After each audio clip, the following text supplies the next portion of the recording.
하나 둘 셋 넷. 하나 둘 셋 넷. 여러분 소리 들려요? 하나 둘 셋. 하나 둘 셋. 승준, 지원, 현승 소리 잘 들려요? 하나 둘 셋. 하나 둘 셋. 소리 들려요?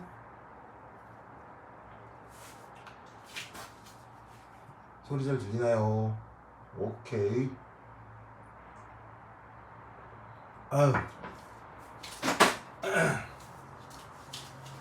아이고.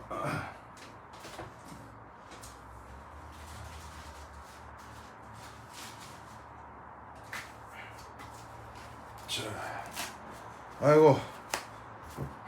오늘 어제 내가 창원에서 밤을 새고 아침에 도착했거든요. 경남 창원에서. 그래가지고 9시 반인 걸 깜빡했어요. 그래서 지금부터 3시간 수업 할 테니까 그거 이게 들을 수 있는 사람들은 계속 듣고요. 그거 모자른 사람들은 이거 방송 녹화된 거니까 나머지 듣고 질문해 주세요. 아유 죄송합니다. 내가 밤을 새가지고 지금 그걸 깜빡 까먹었어. 미안해요. 봅시다. 다 들어왔나? 오케이. 아유. 자, 오늘 이제 뭐 할 거냐면 저때 이제 얘기했던 것처럼 이제 남아있는 그 학교 진도가 무엇이냐 그거 말이 생각이 안 나냐. 그렇지. 혼성오비탈하고 이제 분자궤도 함수가 남아있을 거거든요. 근데 이제 혼성오비탈은 내가 그 수업 영상을 드렸으니까 그 혼성오비탈 영상을 보시고요. 오늘은 이제 그 분자궤도 함수에 대해서 기본적인 내용 그리고 필요한 내용 좀 얘기 좀 해보도록 하겠습니다. 자 봅시다. 그래서 내 챕터 제목으로는 6장입니다.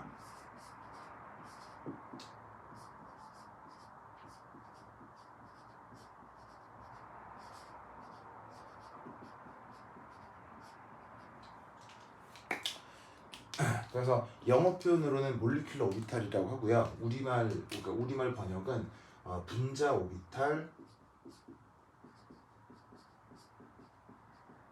혹은 분자 궤도 함수 이렇게 번역을 합니다. 자, 그래서 이 분자 궤도 함수에 대해서 이제 하나하나 설명을 할 건데 얘는 뭐냐면은 분자에 대한 여러 정보를 가지고 있는 함수예요.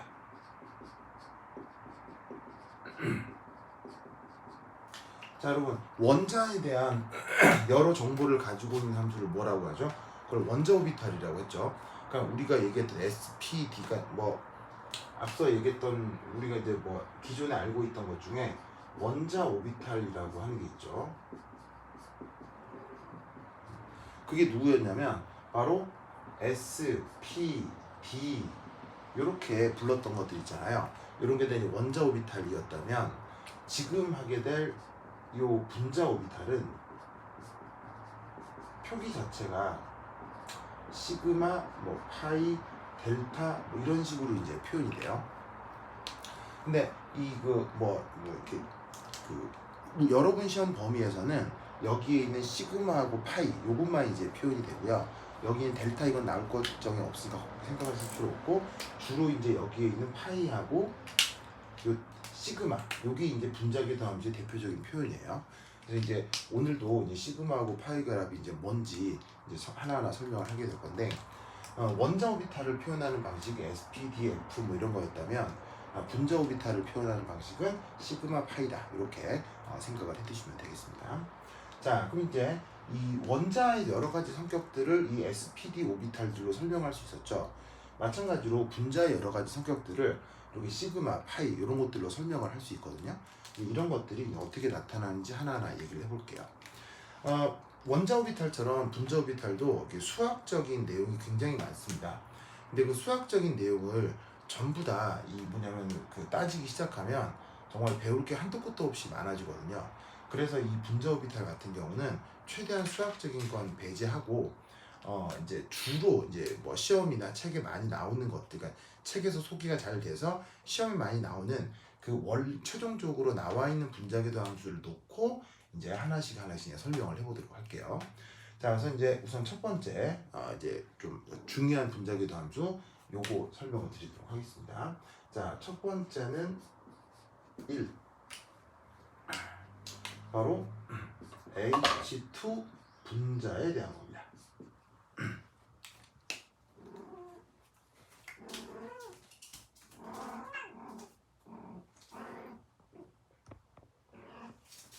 자, 여러분 요까지 소리가 잘 들렸어요?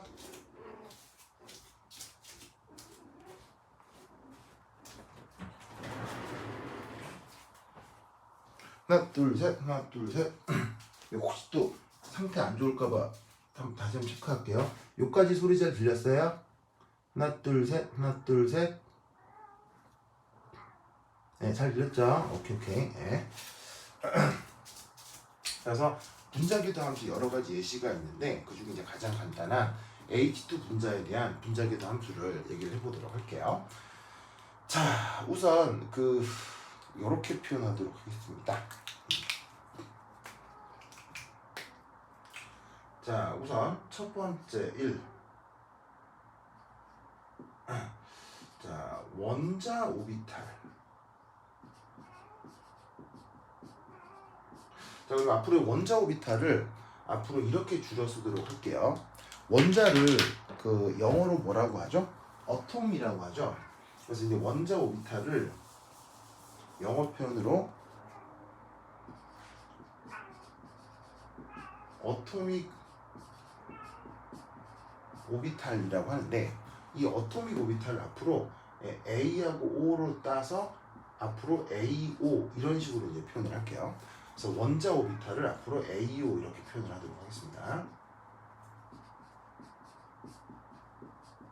그럼 마찬가지 원리로 분자 오비탈은 MO 이런 식으로 이제 표현을 할게요. 자, 이 원자 오비탈을 선형 조합하여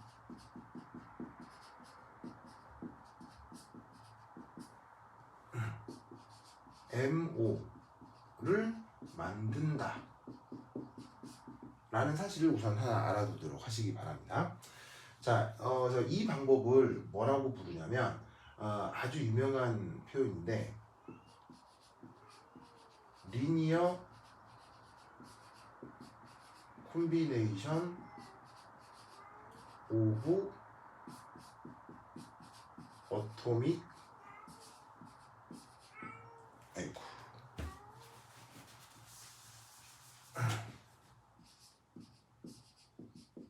오비탈스. 자, 이렇게 이제 전문 용어가 있거든요. 그래서 여기에 있는 이제 리니어 콤비네이션 오브 어토믹 오비탈스라는 표현이 있는데, 이게 또 이제 아주 중요해서 아주 좀 자주 나와요. 그래서 얘도 어떻게 축약에 쓰냐면 LCAO 이렇게 표현을 하는데, 이때 여기에 어토믹 오비탈은 뭐 아까 얘기했던 S오비탈, P오비탈, D오비탈 이런 것들이고요. 여기 이제 리니어 콤비네이션이란 말이 나오는데, 이 리니어 콤비네이션을 우리말로 뭐라고 번역하냐면 선형조합이라고 번역하는 거예요. 자, 그러면 이때 여기서 하나 알아둘 건 첫 번째 1. 선형조합이 무엇이냐?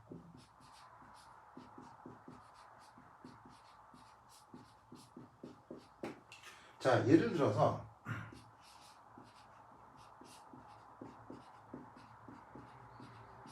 어떤 변수가 x, y 두 개가 있다고 가정을 해봅시다.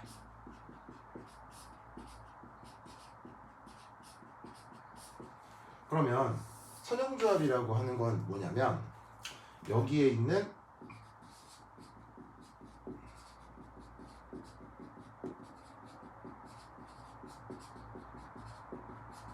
요 두 개의 변수 있죠? 요 각각의 x 변수, y 변수에다가 자, 어떤 상수 a, 어떤 상수 b를 곱해서 더하기로 연결하는 거예요. 그래서 뭐냐면 여기에 있는 A하고 B는 그야말로 임의의 상수예요.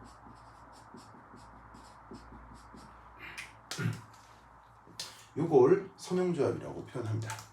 그러면 이게 수학적으로 어떤 의미가 당연히 있겠죠. 그런데 이런 수학적인 이것에 대한 수학적인 막 의미 중에 뭐 함수의 독립성 뭐 등등등 A와 B의 조건 뭐 이런 같은 여러 가지가 있는데 그렇게 수학적으로 다 알 필요는 없고 그냥 이런 표현이 선형조합이다라고 우선 알아두도록 합시다. 그리고 이런 선형조합을 이용해서 뭘 만들 수 있다? 분자궤도 함수, 몰리큘러 오비탈을 만들 수 있다라고 기억을 해두도록 합시다. 자, 그래서 그러니까 이 선형조합이 왜 나왔느냐에 대한 수학적인 이유를 따지기 시작하면 일주일 이상을 배워야 되거든요.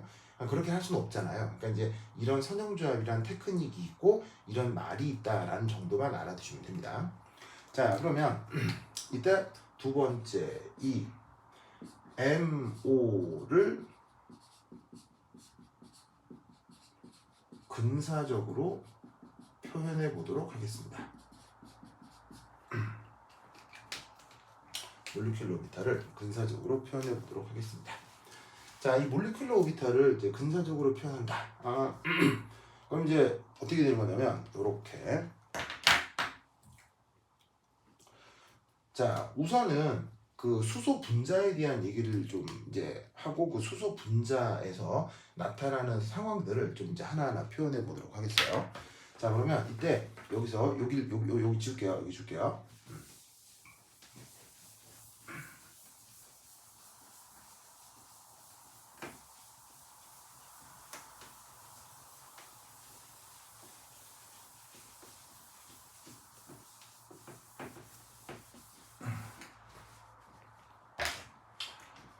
자, 그래서 이제 수소 분자에 대한 이제 뭐냐면 그 MO를 근사적으로 표현하는 거.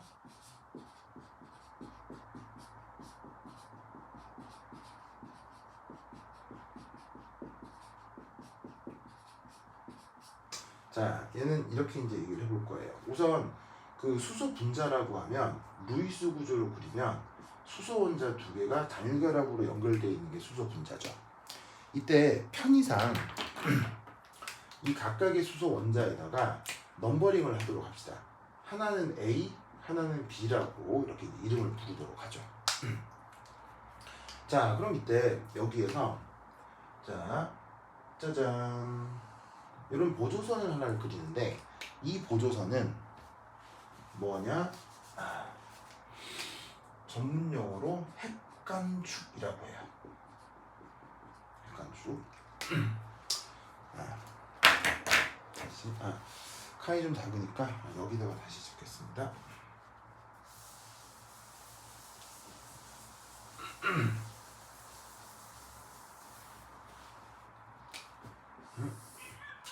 자, 이 몰리큘러 오비탈을 근사적으로 표현하기에 대해서 우선 첫 번째 엔타이 본딩이라고 하는 표현 방식이 있어요. 자, 엔타이 본딩이라고 쓰고 우리말 번역은 뭐냐면 반결합성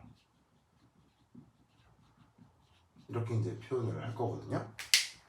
자, 그럼 여기에서 이렇게 어떤 가상적인 핵간축 하나를 정해요.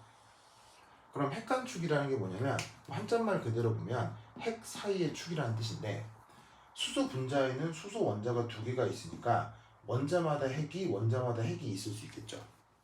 그럼 이 핵간축에 대해서 보시다시피 여기에 어떤 A 원자핵, 여기 B 원자핵이 있다고 치자 이런 말이에요. 그래서 이 원자핵과 이 원자핵 사이에 화학결합이 이루어져서 수소 분자가 됐다고 치자 이런 말이죠. 자, 근데 이때 이 수소 원자는 기본적으로 전자 배치가 어디에 돼요? 바로 이렇게 구형으로 표현되는 1s 오비탈의 전자 배치가 되죠. 그리고 비수소 원자도 마찬가지로 이렇게 1s 오비탈의 원래 전자 배치가 돼 있을 거란 얘기예요. 자, 근데 이것도 이 수소 원자도 1s 오비탈에 이 수소 원자도 1s 오비탈의 전자 배치가 되고 있기 때문에 둘 다 1s 1s로 표현을 한 거지만 이 원S는 A 원자의 원S 오비탈이고 요 원S는 B 원자의 원S 오비탈이니까 그걸 구분하기 위해서 여기다가 아래 첨자로 A, B 이렇게 이제 표현을 한번 해볼게요. 자, 그런데 여기 있는 S 오비탈의 특징 중에 어떤 특징이 있었냐면 여러분 혹시 이런 말 기억나요? S 오비탈은 바로 게라데 라는 말을 썼었는데 기억합니까? 자, 게라데라는 말의 뜻이 뭐예요? 요거 옛날에 원자 오비탈 할 때 이 말 하긴 했었거든요. 근데 여러분 기억하려고 모르겠는데 게라데라고 하는 건 뭐냐면 바로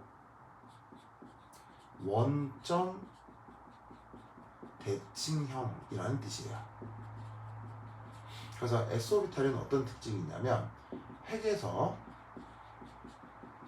거리가 같으면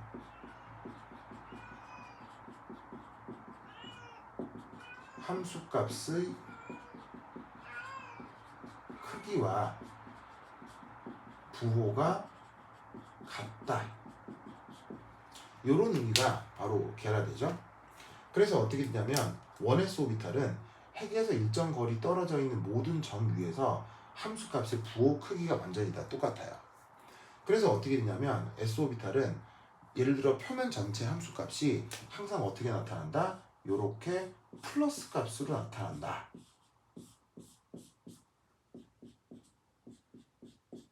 플러스 값을 앞으로 내가 플러스 함수값을 이렇게 빨간색으로 표현을 할게요. 플러스의 의미가 뭐냐? 그냥 아무것도 없어요. 그냥 왜 뭐 이거 있잖아요. 예를 들면 플러스 2, 마이너스 2 이렇게 함수가 이렇게 숫자가 나와 있으면 이 플러스를 지금 이렇게 빨간색으로 표현을 하는 거예요. 그럼 뭐 예를 들면 y 이퀄 x 더하기 2면 뭐 x가 만약에 예를 들어서 마이너스 3이면 함수값 y가 마이너스 1, 마이너스 함수값을 갖게 되잖아요. 그 마이너스 함수값을 갖게 된다. 혹은 만약에 여기서 x가 만약에 뭐 1이다 라고 하면 플러스 3의 함수값을 갖게 되겠죠. 그래서 나와 있는 함수값의 이 플러스 마이너스 부호를 그냥 지금 여기 색깔로 표현을 할 건데 플러스 함수값 같은 경우는 지금 내가 편의상 빨간색으로 표현을 하도록 하겠어요. 그래서 S 오비탈은 표면에 있는 모든 함수값의 부호가 같기 때문에 예를 들어 이런 식으로 한 오비탈의 모든 표면에서 함수값을 플러스다라고 이렇게 부호가 플러스다라고 이렇게 표현을 해보자 이런 말이에요. 자, 그런데 이때 이 S 오비탈의 그 특징이 원점 대칭형이고 그걸 게라데라고 표현한다고 했죠. 그런데 그 원점 대칭형의 의미가 뭐냐면 핵에서 거리가 같으면 함수값의 크기와 부호가 같기만 하면 되는 거예요. 부호가 같기만 하면 돼요. 그러면 부호가 같다는 얘기가 무슨 말이냐? 그럼 부호는 몇 가지가 있어요? 플러스 마이너스 두 가지 부호가 있죠. 그러니까 이 부호가 플러스 혹은 마이너스 모두 가능한 거예요. 그러니까 여기에 있는 표면의 함수값이 모두 다 플러스라고 해도 되고 모두 다 마이너스라고 해도 되고 상관이 없다는 얘기예요. 그래서 이제 보통은 플러스도 되고 마이너스도 된다고 하면 편의상 표면의 함수값을 플러스다 라고 얘기하는 게 편해서 보통 플러스 값으로 표현을 하는 거지 꼭 플러스가 아니어도 상관이 없는 거예요. 마이너스로 표현해도 상관이 없는 거예요. 자, 그래서 그때 나타나는 경우의 수를 좀 따져보기 위해서 이 모양을 하나 더 그려보도록 하겠습니다. 자, 이 모델링을 한 번 더 그릴게요. 핵관축에 대해서 자, A 원자의 원S 오비탈과 B 원자의 원S 오비탈을 한 세트를 더 그릴게요. 자, 요거 역시 원S A고 요거 역시 원S B예요. 자, 그러면 여기에 있는 이 함수값의 부호가 같다라고 했죠. 그러면 그냥 같다라고 하면 편의상 그냥 플러스라고 하면 편하니까 요 A 같은 경우는 편의상 여기에 모든 함수값의 부호가 플러스다라고 쳐보자 이런 말이에요. 자, 그러면 이런 원점 대칭형의 플러스의 성격이 여기 B 원자에서도 마찬가지로 나타나야 하겠죠. 그럼 이때 이 B 원자 역시 표면의 함수값의 부호가 다 같기만 하면 되는 거 아니에요. 그런데 같을 때 어떻게 같아야 돼요? 플러스로 같을 수도 있고 혹은 마이너스로 같을 수도 있는 거예요. 근데 이제 기준 처음에 그린 건 플러스로 그린 건데 그냥 그건 편의상. 그러면 그것에 대해서 B원자의 원S 오비탈의 표면의 함수값은 어떻게 될 가능성이 있겠어요? 첫 번째는 B 역시 플러스 2로 표면의 함수값이 다 같거나 아니면 B의 표면의 함수값이 모두 다 마이너스 2인 것으로 같을 수 있을 거다 이런 얘기예요. 아시겠죠? 그래서 S오비탈의 그 뭐냐면 특징은 플러스 함수값, 마이너스 함수값이 됐건 표면의 모든 함수값이 같기만 하면 돼요. 그럼 이게 왜 플러스냐 마이너스냐의 절대성이 없냐면 여러분 플러스하고 마이너스는 여러분 생각해 보세요. 절대적이에요, 상대적이에요? 상대적이죠. 플러스를 정했으니까 반대가 마이너스가 되는 거예요. 만약에 원래 마이너스를 플러스로 정했으면 그것의 반대인 플러스가 마이너스가 되겠죠. 즉 플러스하고 마이너스는 절대적인 기준이 없는 거예요. 그러다 보니까 표면의 함수값이 같기만 하면 되니까 내 편의상 플러스라고 해도 되고 마이너스라고 해도 상관이 없는 거예요. 그런데 그런 원자가 두 개가 있다면 그 두 개의 원자가 이런 식으로 만날 때 두 개의 함수값이 같게 만날 수도 있고 다르게 만날 수도 있는 거예요. 그럼 여러분 생각해 봅시다. 두 개의 부호가 같거나 두 개의 부호가 다르거나 이 말고 다른 경우의 수는 있어요, 없어요? 다른 경우의 수는 나타날 수 없죠. 그래서 어떻게 되냐면 요런 경우의 수하고 요런 경우의 수, 요 두 가지 경우의 수만 지금 좀 생각을 해보겠다 이런 말이에요. 그러니까 왜 이러느냐가 아니라 생각할 수 있는 모든 경우의 수를 다 따져보는 건데 그 생각할 수 있는 경우의 수가 이 두 가지밖에 없을 거다 이런 말이죠. 자, 그럼 이런 상황에서 이제 어떤 일이 벌어질 거냐?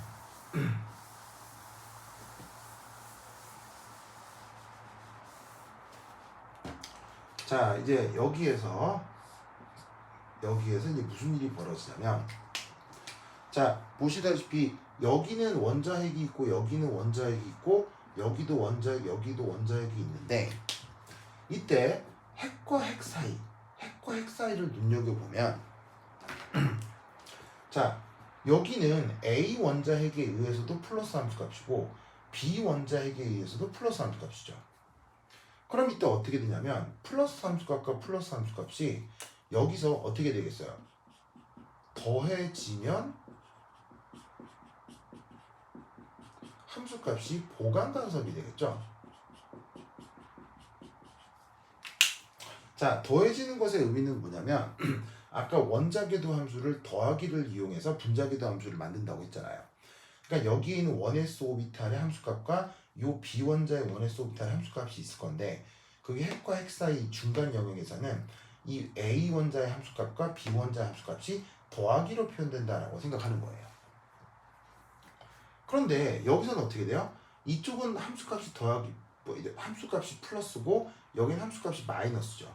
그럼 플러스 함수값과 마이너스 함수값이 더해지면 여기서는 어떤 일이 벌어지겠어요?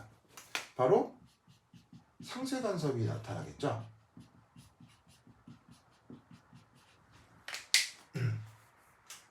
그럼 이때 이 함수값의 분포, 이 함수값의 분포가 어떻게 달라지냐면 이렇게 될 거예요. 자, 원래 핵감축을 보조선으로 이렇게 놓아 그리고요.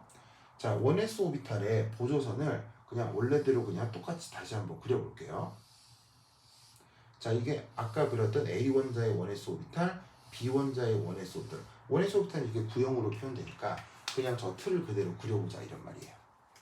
자, 근데 이 핵간 영역에서 왼쪽 함수의 함수값하고 오른쪽 함수의 함수값이 더해지게 되면 이 핵간 영역에서 어떻게 되겠어요? 저 함수값이 보시다시피 요렇게 확장되는 걸 알 수 있을 거예요. 그래서 전체적으로 여기가 전부 다 플러스 함수값이 나타나는 상황이 될 거라 이런 말이죠. 자, 그런데 반면에 여기서는 어떻게 될 거냐면 왼쪽은 플러스 함수값이고 오른쪽은 마이너스 함수값이 더해진 거 아니에요. 그러면 하나가 플러스고 하나가 마이너스가 더해지면 그 크기는 전체적으로 줄어들 수밖에 없겠죠. 그래서 분자궤도 함수를 만든다고 했을 때 최종적인 상황에서는 함수값의 분포가 요렇게 플러스인 부분과 함수값이 그리고 함수값의 부호가 마이너스인 부분이 요렇게 나누어져 나타나게 되는 거예요. 그래서 핵 사이의 영역에서 양쪽 오비탈의 함수값이 상쇄돼서 크기가 줄어드는 이런 일들이 벌어지게 될 거다 이런 말이죠. 그럼 여기서 우리는 어떤 생각을 할 수가 있냐면 잘 봐요. 여기가 핵이고 여기가 핵인데 여기 보시다시피 핵 간 영역에서 함수값의 크기가 원자 상태에 비해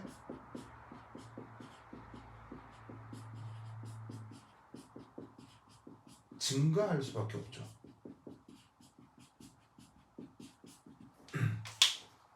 왜냐하면 원래 1s 오비탈의 함수값은 이거고 1s b의 함수값은 이건데 요 값하고 이 값이 더해지니까 그 두 개가 더해져서 요 근처에서 함수값은 원래 원자궤도 함수보다 함수값이 더 커지게 된다 이런 얘기예요. 그러면 함수값이 더 커졌다라는 뜻은 그 크기가 커졌다는 뜻은 바로 무슨 뜻이겠어요? 핵간 영역에서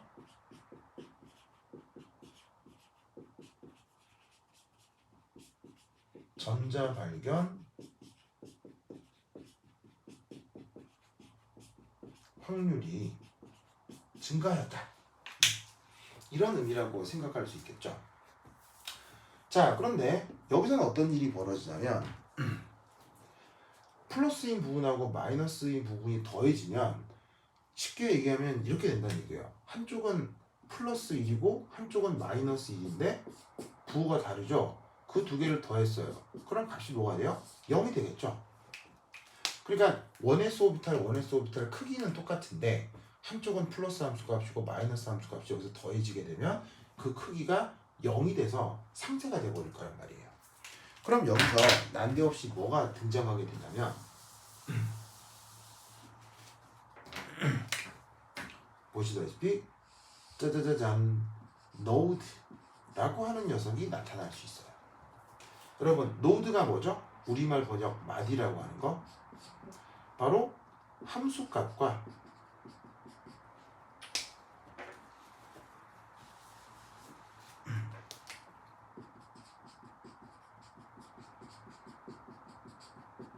전자 발견 확률이 0이 되는 조건을 그걸 노드 혹은 마디라고 했었죠. 원래 이 노드 마디 언제 얘기를 했었었냐면 여러분 기억날란가 모르겠는데 예를 들어서 뭐 2pz 오비탈 자 이거 기억나요? 2pz 오비탈? 자 2pz 오비탈은 분자궤도 함수예요? 원자궤도 함수예요? 원자궤도 함수죠? 이 2pz 오비탈 같은 경우는 x축, y축, z축에 대해서 오비탈이 어떤 식으로 나타나요? 바로 한쪽은 함수값이 플러스고 반대쪽은 함수값이 마이너스죠. 이때 2pz 오비탈 같은 경우는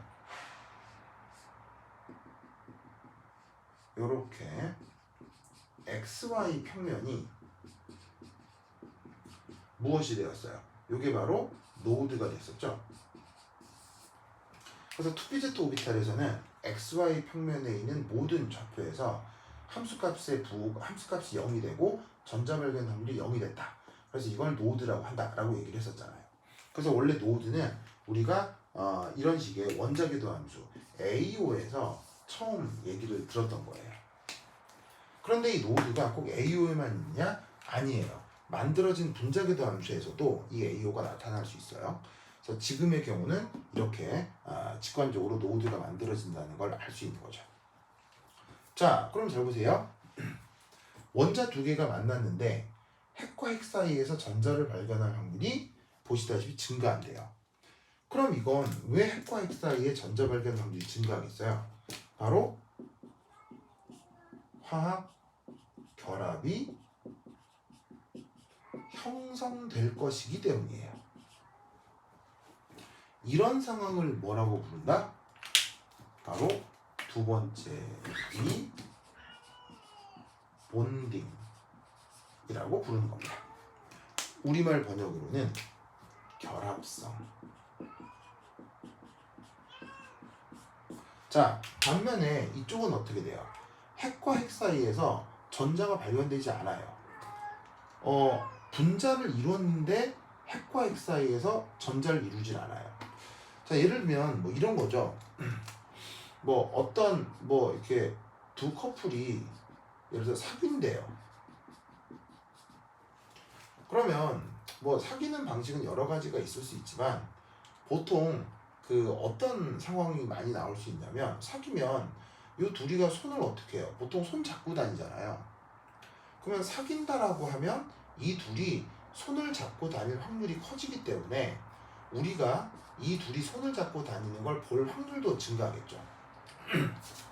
그러니까 결론적으로 이렇게 또 생각해 볼 수 있어요. 사귀는 걸 몰라도 둘이가 손을 잡고 다니면 어머 쟤들이 사귄다 이렇게 거꾸로 또 추론할 수도 있죠. 무슨 뜻인지 알겠죠? 그러니까 뭐냐면 서로 남남일 때는 둘 사이를 연결하는 물질 체계가 없었지만 사귀어서 어떤 상호작용을 하게 되면 둘 사이를 연결하는 물질 체계가 이 사이에서 나타나게 된다는 얘기예요. 근데 예를 들어 이런 생각을 해봅시다. 사귄다라고 누군가 말은 했는데 실제로 둘이 전혀 손을 잡고 다니지도 않고 맹숭맹숭 떨어져 다녀요. 그럼 우리는 어떤 생각을 할 수 있어요?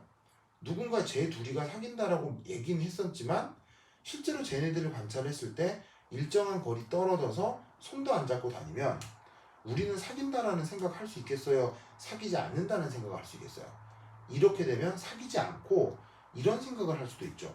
아, 지금 헤어졌구나. 그러니까 두 입자 사이 중간 영역에 물질 체계가 존재하지 않으면 이 둘은 헤어져 버린 상황이다 라고 우리는 그 관찰 결과를 생각할 수가 있다는 얘기예요. 그럼 보세요. 이게 수소 원자핵이고 여기 수소 원자핵이 있는데 핵과 핵 사이에 물질이 없다는 얘기예요. 전자를 발견할 확률 혹은 함수값의 크기가 0이 된다는 얘기예요.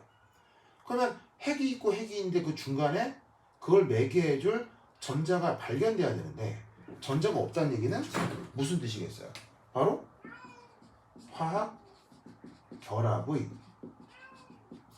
해리 상황을 표현해 줄 수 있을 거라고 생각을 하는 거예요. 그걸 우리가 뭐라고 부른다? 엔타이 본딩 상황이다 라고 말을 하는 겁니다. 그래서 원자궤도 함수를 어떻게 더하기를 통해 분자궤도 함수를 만들 수는 있는데 그때 s오비탈의 특징에 따라 표면의 함수값이 s오비탈이 항상 같잖아요. 근데 같기만 할 뿐이지 플러스다 마이너스다가 정해져 있는 게 아니라서 양쪽이 둘 다 플러스인 채로 더해줄 수도 있고 양쪽이 플러스 마이너스로 달라진 채로 더해줄 수도 있다는 얘기예요. 그게 그냥 모든 경우의 수란 얘기인 거죠. 그러면 그 모든 다른 경우의 수는 없잖아요. 그럼 그 모든 경우의 수에 대해서 우리가 어떤 물리적인 해설을 만들어 붙일 수 있느냐라는 건데 부호가 같게 더해지게 되면 함수값의 크기가 커지니까 핵간 영역에서 전자를 발견할 확률 혹은 물질을 발견할 확률이 커지고 그 덕에 화학결합이 형성되었구나 라고 말을 할 수 있으니 그 경우를 결합성이라고 표현을 하는 것이고 그게 아니라 함수값이 상쇄가 돼서 핵간 영역에서 물질을 발견할 확률 그 물질이 전자겠죠? 그게 0이 돼버릴 경우는 결합했다고 하는데 둘 사이에 아무런 게 없어. 그럼 그건 결합한 게 아니라 기존 결합이 깨져버리는 거구나 라고 말을 만들어 붙일 수 있다는 얘기지. 그리고 그걸 엔타이 본딩이라 한다 이런 말이에요. 무슨 뜻인지 알겠죠? 이런 식으로 분자궤도 함수를 표현할 수 있습니다.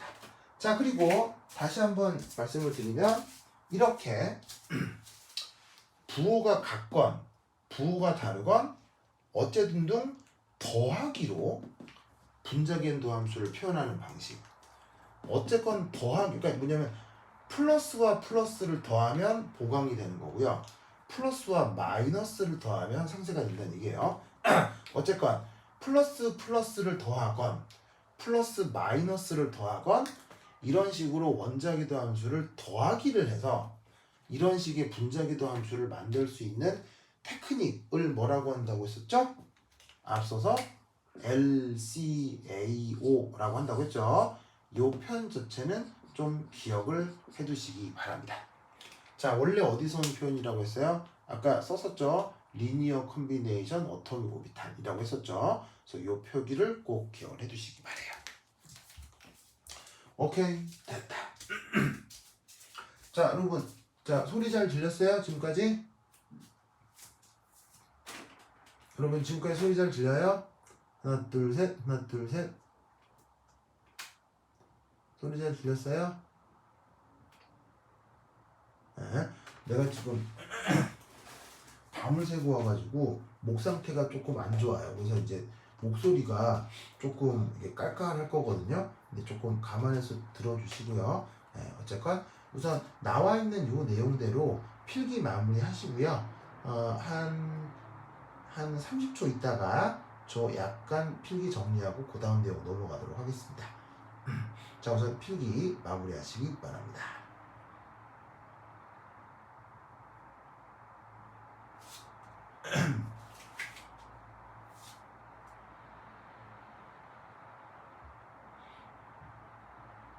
자, 차근차근 적으시고요. 이 분자기도 함수라고 하는 게 어찌 보면 매우 뜬구름 잡는 얘기 같아서 사실은 한 번 들어서는 이해하기가 거의 불가능해요. 그래서 사실은 분자기도 함수는 어떻게 공부하셔야 되냐면요. 지금 제가 칠판에 써드리는 것들 있죠? 그냥 싸그리 다 외우셔야 돼요. 아시겠죠? 그래서 그 외운 거를 그대로 고스란히 답에다가 돌돌돌 적으시면 돼. 그래서 우선은 이해하기 어려울 수 있으니까 써드리는 내용을 막 외우시고 그런 다음에 이해를 차근차근 만들어 붙여보도록 합시다. 자, 우선 여기까지 잘 적으셨죠? 자, 이제 그 다음 내용 갑니다.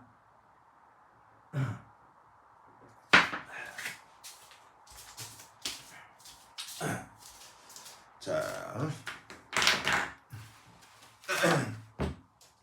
자, 요 그림 지울게요. 에잇.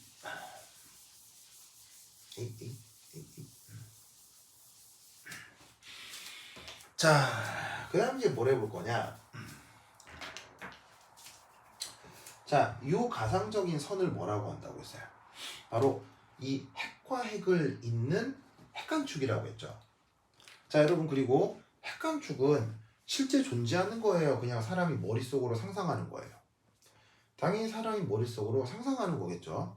왜냐하면 요 수소 분자라고 하면 핵과 전자들만 있을 뿐인 거지 요 핵과 핵 사이에 진짜로 이런 선이 있을 리는 만무하다고요.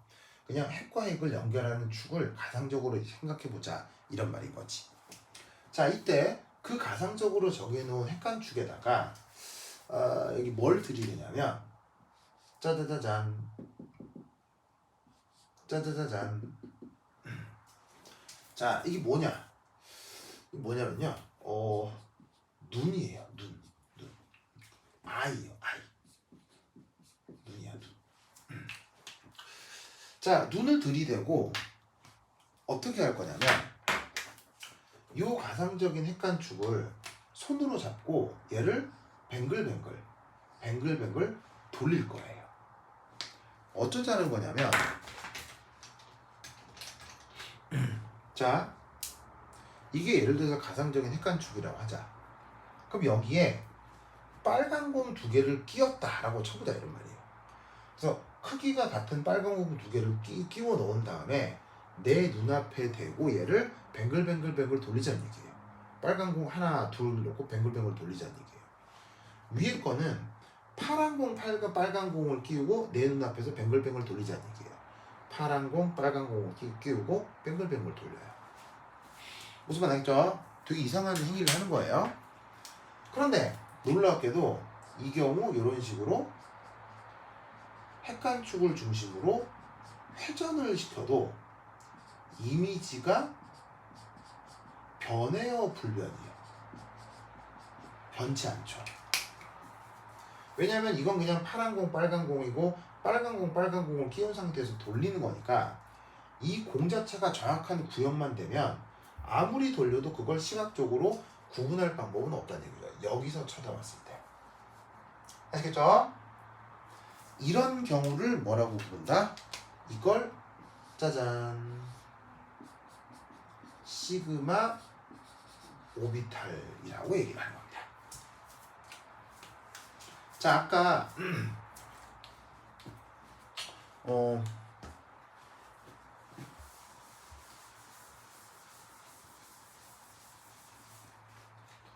자, 원자궤 도함수 어토믹 오비탈은 어떻게 표현한다고 했죠?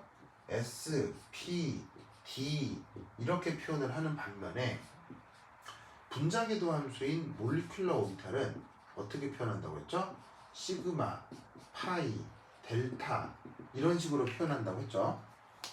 그래서 지금 여기 나와 있는 이 표현 이게 지금 그 읽을 때 시그마라고 있는 그리스 알파벳인데 이 그리스 알파벳 시그마를 쓰는 조건이 뭐다? 바로 이렇게 가상적인 핵관축을 토대로 뱅글뱅글 돌렸을 때 이미지가 불변인 경우에 시그마라는 기호를 표기를 해주는 거예요. 저것이 시그마 오비탈의 정의입니다. 그러면 핵관축을 눈여겨보면서 뱅글뱅글 회전을 시켰을 때 그 이미지가 불변인 경우를 시그마라고 한다고 했죠. 그럼 이 말은 무슨 말이겠어요? 뱅글뱅글 돌렸을 때 불변이 아니라 자꾸 이미지가 바뀌는 녀석도 있다는 얘기예요, 없다는 얘기예요? 회전시켰을 때 이미지가 자꾸 변하는 녀석이 있습니다. 있기 때문에 저렇게 이미지가 변하지 않는 것과 이미지가 변하는 것을 저렇게 구분하고 있는 거예요. 아시겠죠? 어쨌거나 이렇게 핵관축에 대고 뱅글뱅글 돌렸을 때 이미지가 일치하면 계속 불변이면 이것도 시그마고 이것도 시그마예요. 자, 이때 여기다가는 관습적으로 이런 장식을 하나 부여해줍니다. 뭔가 반짝반짝하는 별표 같죠? 자, 이 녀석의 의미는 뭐냐면 바로 엔타이 본딩이에요. 바로 반결합성의 관습적 표기입니다. 그러면 본딩의 성형에서는 어떤 관습적 표기가 있느냐? 없어요. 그냥 본딩은요, 그냥 시그마 혹은 뭐 다른 표현이가 됐건 뭐가 됐건 그냥 본딩은 그대로 써주시고요. 엔타이 본딩의 경우만 이렇게 별표 모양을 올려준다 라고 기억을 해두시면 됩니다. 그래서 본딩은 원래 시그마 혹은 파이 뭐 이런 식으로 그냥 표현하면 되는데 엔타이 본딩의 경우만 그 표현된 오비탈 위쪽에다가 저렇게 별표 장식을 하면 된다라는 거 기억해 주시기 바래요. 자, 그러면 이때 이것으로부터 뭐를 하는 것이냐? 자, 여기 줄게요. 여기 줄게요. 오케이.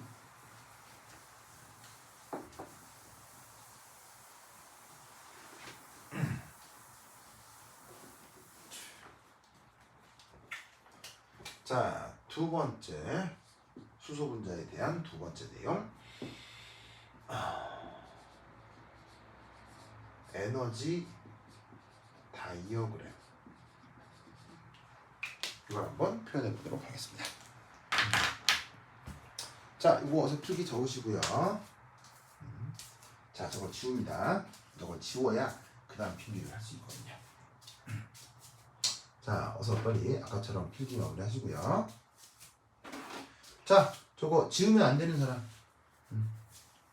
자, 그림 지우면 안 되는 사람. 자, 지워도 되는 사람 손. 자, 지워도 된다 손. 지워도 된다 손.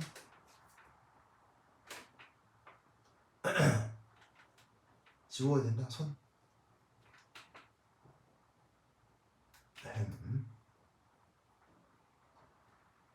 뭐야, 아직 지우면 안 돼요? 손 됐죠? 자, 자, 줄게요. 뭐 나중에 그거 이제 그 밴드에 저장이 되어 있으니까 필기 다 못 하시는 분들은 그 밴드 다시 보시고 필기를 따라 적으시면 되겠습니다. 자, 이제 지운다. 자, 여기서 기억할 거는 다시 한번 얘기할게요. 이게 자주 나와서. 자, 어토믹 오비터를 더하기 해서 분자궤도 함수를 만든다 라는 테크닉을 뭐라고 한다고 했죠? LCAO 뭐 줄임말? 리니어 콤비네이션 오브 오토믹 오비탈. 자, 그런데 두 S 오비탈을 더할 때 S 오비탈의 특징상 S 오비탈은 표면의 함수 값이 같기만 하면 된다고 했죠. 그게 플러스 값으로 갔건 마이너스 함수로 갔건 하여튼 같기만 하면 된다고요. 그러면 두 오비탈이 오버랩이 될 때 어떻게 될 수 있다? 두 개의 부호가 같게 만나서 함수값의 부호가 커지는 경우가 있을 수 있고, 둘의 부호가 다르게 만나서 핵간 영역에서 함수값의 부호가 줄어들거나 없어지는 일이 벌어질 수 있다고 했어요. 그래서 핵간 영역에서 전자나 물질을 발견할 확률이 커지면 그거 실제로 화학결합이 나타나는 거구나 라고 말로 표현할 수 있고, 그걸 영어로는 본딩, 우리말 번역은 결합성 이렇게 번역을 하는 거예요.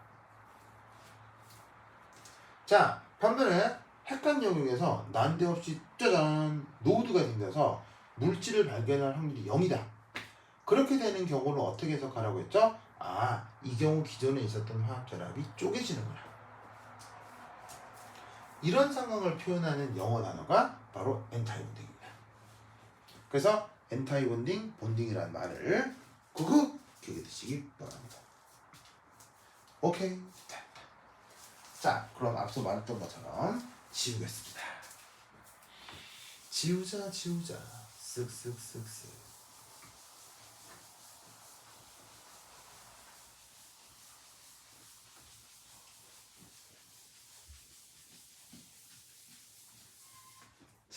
지우자. 밤새고 왔더니 완전 비몽사몽인데요.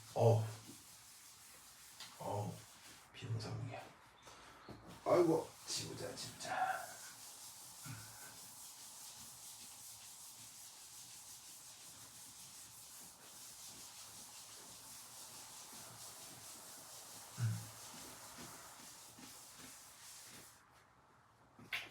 아이고.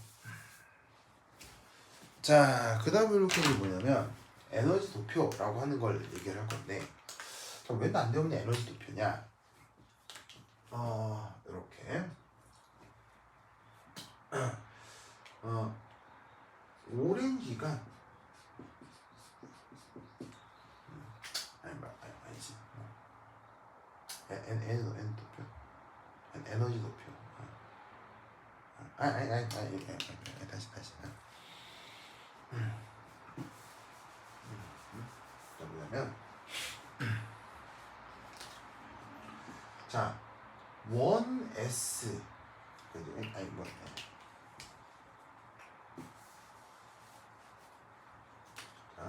원자의 1S 오비탈과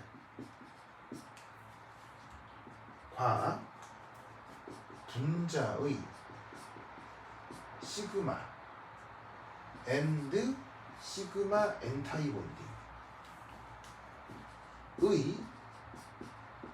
에너지 준위를 실제로 측정할 수 있습니다.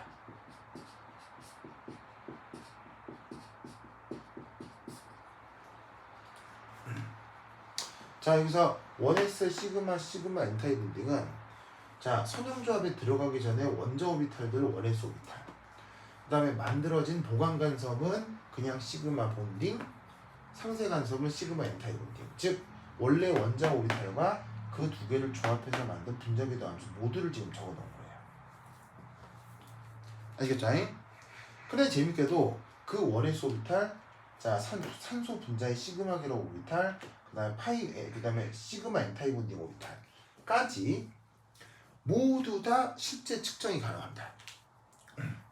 그래서 그 측정에 따라 에너지 도표를 이렇게 표현해 보도록 하겠어요. 그래서 실험 결과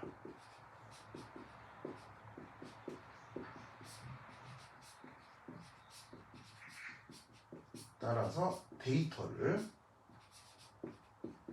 그려봅시다. 자, 그러면 그게 어떻게 되느냐? 짜자자잔. 짜자자잔. 자, 이게 뭐냐면 Y축은 시험 점수고요.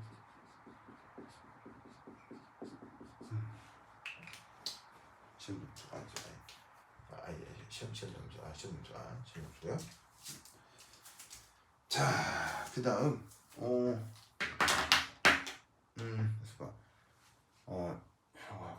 데이터를 맞아 보자. 아니 내 그림을 왜 그랬지 다시 다시 이게 아니고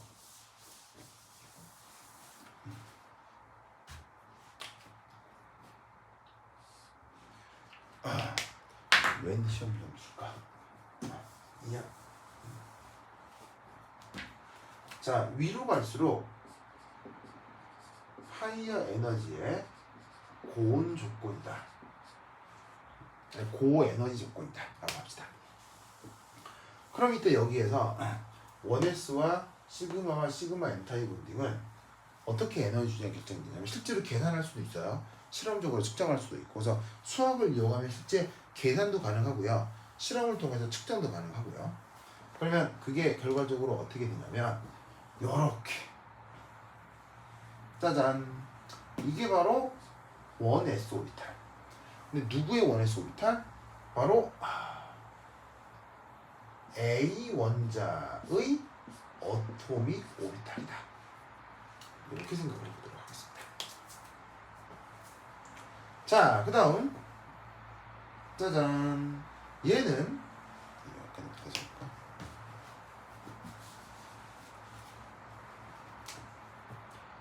짜잔, 얘도 1S 오비탈의 에너지 주인데 앞서와 차이가 있다면 이건 비원자의 몰리큘러 오비탈이 된다는 얘기겠죠. 자, 그럴 때 여기서 눈여겨볼 사실은 왼쪽에 있는 수소 원자의 에너지 준이나 오른쪽에 있는 수소 원자의 에너지 준이나 지금 결론적으로 같아졌어요, 달라졌어요? 보세요. A 원자의 1S 오비탈의 에너지 준이나 B 원자, 왜 뭐라고 썼어? A였지.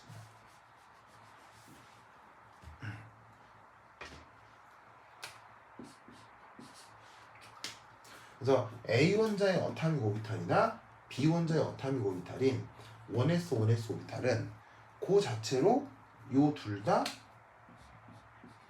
에너지 준위가 지금 똑같게 그려져 있죠. 왜겠어요?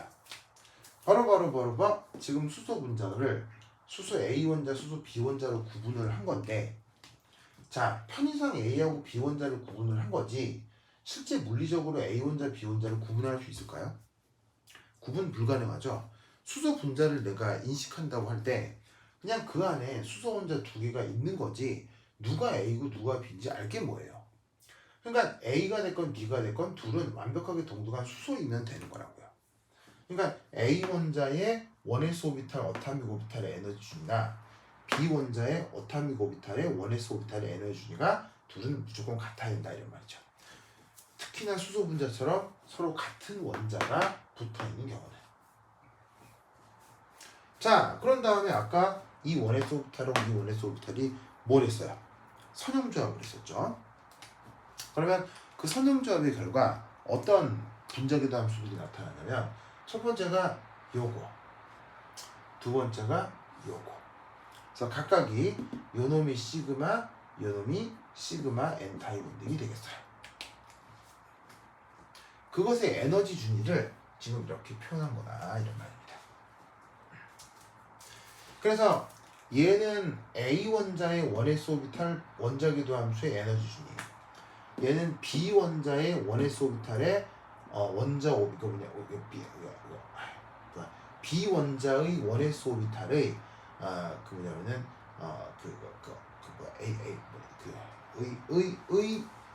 에너지 준위를 표현하고 있는 거라고 생각하시면 되고요. 그다음 이때 여기 시그마 백설표하고 요 시그마 얘는 뭐라고 부르면 되냐면 이렇게 부르면 돼요. 바로 H2의 분자궤도 함수다 라고 생각해 주면 돼요.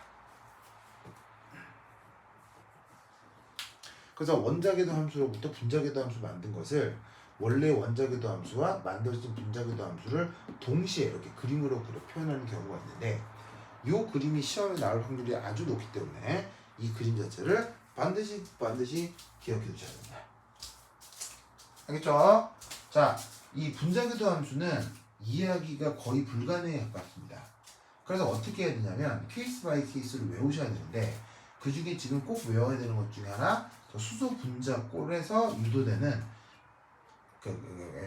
수소 분자 꼴이다. 이것은 이제 H2 분자로부터 보시다시피 이제 분자 구조를 고려를 하고 그 분자 구조를 고려해서 원자 오비탈의 배치와 분자 오비탈의 배치를 지금 한 건데 그래서 이때 이쪽은 A 원자의 어타믹 오비탈, 이쪽은 B 원자의 어타믹 오비탈이라고 하면 되고 두 개가 만나서 만들어진 이 분자궤도 함수에는 바로 이 두 분자궤도 함수를 만들기 위한 분자궤도 함수를 중간에 표현했다라고 표현하면 되고 그걸 여기에서 수소 분자의 몰리큘러 오비탈이다 라고 이 중간 영역에다가 이렇게 표기를 해주시면 됩니다. 자, 그러면 여기서 나타나는 이 중요한 특성이 있을 수 있는데 그걸 하나하나 살펴보도록 합시다. 자, 실제 시험에는 바로 요게 가장 시험 출제 빈도가 높습니다. 그래서 아까 앞에서 막 그림 열심히 그렸잖아요. 이제 그거는 여러분들한테 어느 정도 이해도 시켜드리려고 내가 그림을 그린 거지 실제로는 이쪽은 그 그림 그리는 거하고 별 관계는 없어요. 그냥 공부했던 지식을 외우고 있으면 답을 쓰는 거고 그걸 외우지 못하면 틀리는 그런 주제의 문제가 바로 오비탈 문제예요. 그러니까 사실은 지금 내가 수소 분자에 대해서 분자궤도 함수를 표현하고 있잖아. 그럼 여러분은 어떻게 하는 게 좋냐면요. 이 수소 두 개로 만들어져 있는 이 수소 분자의 이 분자궤도 함수 모델 전체 얘를 그냥 달달달 외우시는 게 훨씬 더 좋습니다. 자, 그 다음 여기서 나타나는 중요한 속성을 하나 살펴볼게요. 보통 분자궤도 함수를 보면 그냥 A 원자의 AO, B 원자의 B 원자의 BO를 AO를 따로따로 그리지 않고요. 항상 이렇게 같이 표현하는데 이때 이 같이 표현하는 것 중에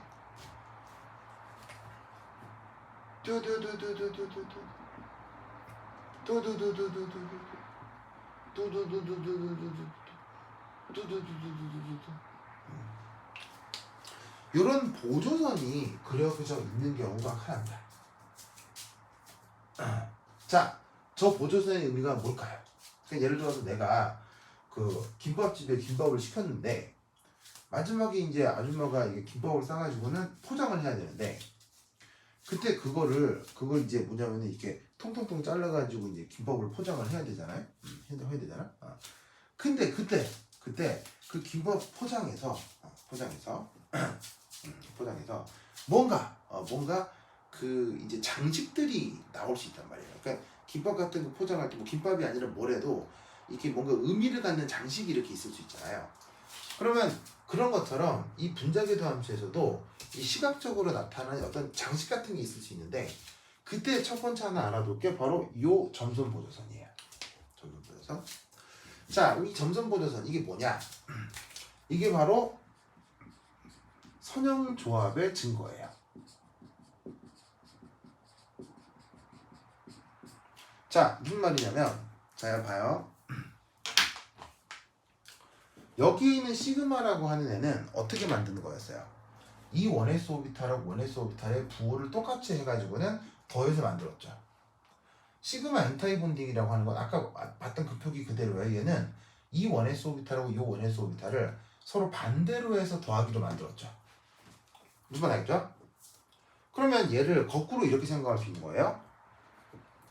E1S와 E1S의 부호를 같게 더해서 시그마를 만들었다면 시그마는 그 재료가 E1S 오비탈과 E1S 오비탈이 재료가 되어 시그마 오비탈이 만들어졌다 라고 생각할 수 있는 거죠.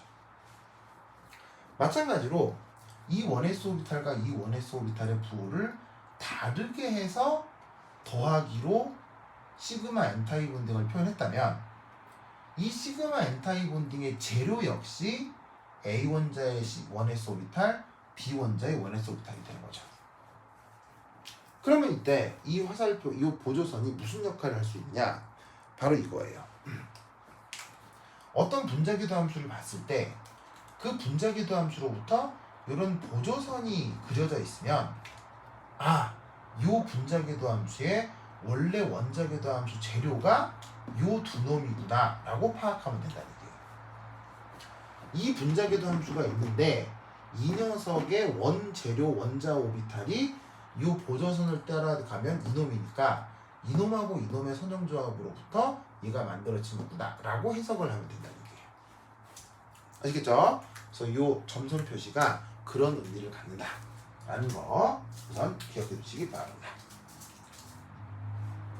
자, 그 다음